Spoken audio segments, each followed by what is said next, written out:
ভিডিওগুলি দেখলে যারা মানুষ তারপর মনে কিরকম লাগবে দেখেন তো, কি নির্যাতন করেছিল এই স্বেচ্ছাচার সরকার।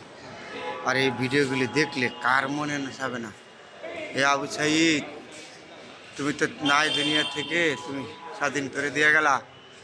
এই ভিডিওগুলি দেখলে কার মনে যাবে না বলেন তো? কি স্বেচ্ছাচার, কি নির্যাতন যে করছে মানুষকে।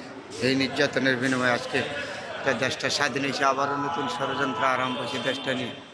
বুঝছেন? এই ভিডিওগুলি যদি দেখেন আপনারা, কারো মনে খারাপ লাগবে না। তাহলে আমরা বাঙালি জাতি দুইবার স্বাধীন হয়েছে, একবার 71 সালে 30 লক্ষ মা বোনের বিনিময়ে স্বাধীন, আবার 2024 সালে 5ই আগস্ট স্বাধীন করেছে এই ছাত্র জনতা, বিভিন্ন রাজনৈতিক দল। তোমাদেরকে কখনো ভুলবে না দেশের মানুষ।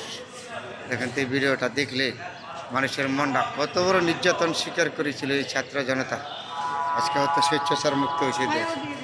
একটা মেয়ে মানুষ সুদ্ধা এই স্বেচ্ছাচার কাছ থেকে মুক্তি পায় না। দেখেন মেয়েদেরকে কীভাবে নির্যাতন করেছিল এই স্বেচ্ছাচার।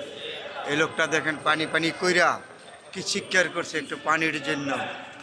এই আর আবু সাইদ তুমি তো দিয়ে গেলা দেশ স্বাধীন করা, তুমি তো নাই। আজকে এই সমস্ত ভিডিওগুলি দেখলে মানুষের মনে কি জাগে, চোখের পানি আসে। এত কষ্ট করে 71-এর পরে আবার 53 বছর পরে দেশ স্বাধীন করা লাগছে ছাত্র জনতা, দেশের গণতন্ত্র রক্ষা করার জন্য।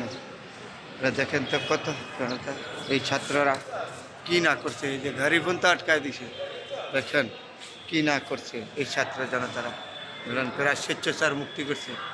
হ্যাঁ, তুমি আল্লাহ পাক তুমি তাদেরকে জান্নাতবাসী করা। এই যে ছেলেটারে মাইরা কী অবস্থা, গাড়ির মেজে ফেলাইছে। এখন এই জীবনের বাজি রেখে আর আন্দোলন করেছে এই লোকগুলি আজকাল দেশের জন্য, গণতন্ত্র রক্ষা করার জন্য। তাদের কথা কখনো বাংলাদেশের মানুষ ভুলবে না, আপনাদেরকে চিরদিন স্মরণ রাখবে।